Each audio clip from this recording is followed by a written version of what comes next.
चर्चा अतिशय समाधानकारक त्या ठिकाणी होत आहे।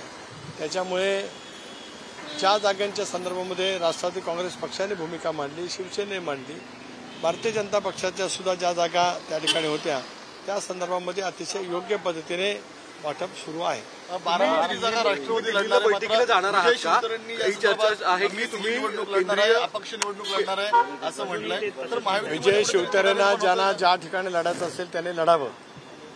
फारसी काय कोणाची तमा बांगण्याचं काही कारण नाही, कारण शेवटी एक सभ्यता असते, एक मर्यादा असते।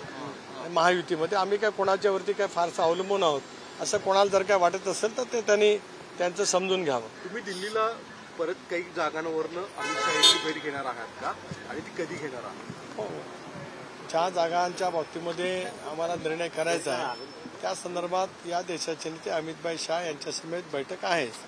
कदाचित आज किंवा उद्या त्या ठिकाणी होणं अपेक्षित आहे, कारण आज आचारसंहिता जाहीर होईल।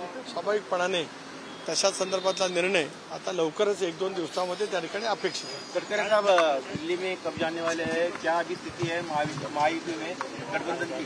जैसे कि मैंने बताया कि 80% हमारे सीटों का बंटवार के लिए हमारी चर्चा वहाँ पे हो रही है। आने वाले दिनों में शायद आज कल या परसों 2 दिनों में हम वहाँ पर जाके बैठेंगे। महायुति के गठबंधन में सीटों का बंटवारा सम्मानपूर्वक वहाँ पे होने जा रहा है।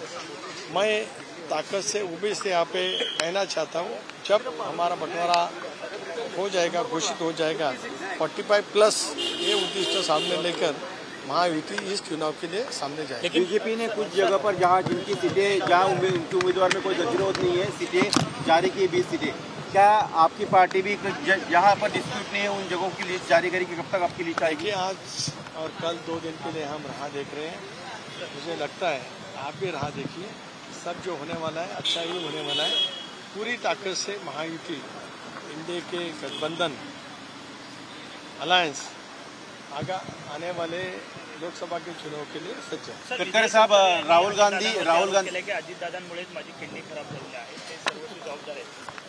की माणसाची मनस्थिती बिघडल्याच्या नंतर किती पराकुटीच्या निंदनीय वक्तव्य केले जाते हे याचं उत्तम उदाहरण आहे। गडकरी साहब राहुल गांधी झालेल्या शारीरिक व्यथा, इजा म्हणजे आजार हा शेवटी प्रत्येकाचा शरीर धर्मतो त्या ठिकाणी आहे, पण माणसाची मनस्थिती ढासळली गेली की मग कशा पद्धतीची वक्तव्य होते त्याचं उत्तम उदाहरण म्हणजे विजय शिवतारे आहे। धन्यवाद। Thank you sir. जागा वाटपासंदर्भामध्ये महायुतीमध्ये सकारात्मक चर्चा सुरू आहे। अमित शहांसोबत आज किंवा उद्या दिल्लीत चर्चा होईल अशी माहिती सुनील तटकरे यांनी दिलेली आहे। पुढील